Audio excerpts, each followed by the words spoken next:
Welcome to the Creative Playing Podcast Network. Join us as we share our favorite RPGs, one-shot games, tabletop games, reviews of items, and convention panels, and other exciting things that we run into from time to time. Sit back and enjoy the show.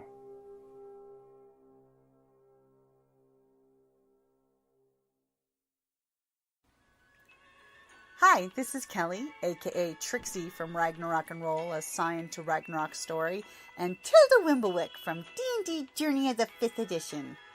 First off, I would just like to say thank you to everyone for listening to our varied adventures, as well as for rating us on iTunes and RPGpodcast.com. If you haven't rated us yet, we would greatly appreciate it if you could. And if you're looking for more ways to support our efforts, we are now on Patreon, a great site where you can help us continue making more podcasts, as well as some special surprises for our patrons. If you can, please look us up at www.patreon.com/cppn. Every little bit helps. And again, thank you for listening. Hey guys, welcome back to RPG A Day 2018. We are at August the 22nd. Which non-dice system appeals to you? This is the good question, because there are a lot of great diceless games out there. And one of the ones that I definitely want to go for is the Through the Breach. I love the concept of Through the Breach. It's a steampunk-esque game where you're in a Wild West alternate dimension where you're gathering soul stones, and it uses a poker deck for the system. So you basically you'll have some wild cards in your hand as well, and you'll be playing off a shared deck on the table. And you can actually cheat fate with the cards that you hid in your hand. And the thing is, higher is not always better when it comes to the cards. So sometimes you may actually want to have lower cards in your hand, up your sleeve as they refer to it. So that way you can slip out and swap cards. And it really does give a really cool steampunk western poker table feel, where you're sitting there and you're playing with the poker deck. And of course they theme the decks, which is cool. Like if you purchase their decks, they actually have the different factions or different houses in the deck. So I would have to go with Through the Breach, and it's also the same mechanic that's used in Malifaux, their actual tabletop war game, which is also a good game. Awesome miniatures. I mean, if you ever get a chance to look at Malifaux or Through the Breach, check out their website with Weird. They also have great convention support. I'll throw that one out there. So you just go up to their site, you check out the stuff.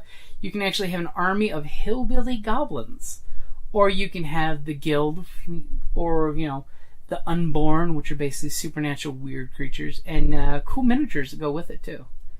So you get the really cool poker deck, so you can actually play poker with your friends with the deck later if need be. Or one of these days, I think I'll take one of my Malifaux decks and play solitaire on camera or something, just for giggles, just to show off their cool cards, because the artwork is really nice on them. And I am always a fan of cool artwork, because hey, art inspires art. Alrighty guys, Through the Breach is my non-dice system that appeals to me because it's cool, it's themed, and it just makes life interesting. Quick second note is the Fate system has Fate cards. Instead of rolling the Fate dice, you could actually play using a deck of cards for your answers. We tried experimenting with that one on a accelerated Fate game, and that was pretty interesting too.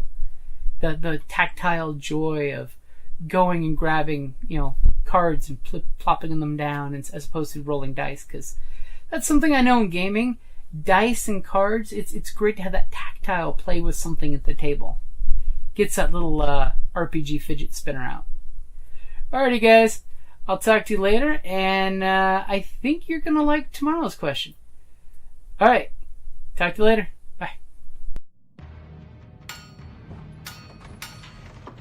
Down in the depths of the mountain, we dwarves spend our time forging powerful weapons, mining precious gems and metals, and feasting like kings. But after a day of digging for the next Arkenstone, this dwarf likes to come home to a package full of loot. Dungeon Crate is a monthly subscription box service forged specifically for RPG and tabletop gamers. Miniatures, dice, tokens, coins, maps, modules, terrain pieces, handcrafted items, RPG jewelry, and more are yours for only a few gold per month. You even get a digital crate along with a physical one as an added bonus. So are you brave enough to reward yourself with a dungeon crate? By Morden's beard, I hope so. DungeonCrate.com. Let the adventure begin.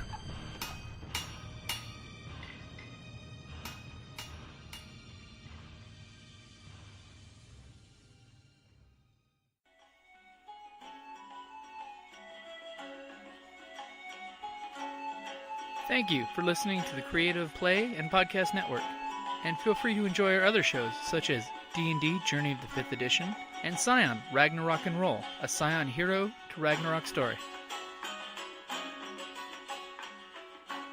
Thank you for listening.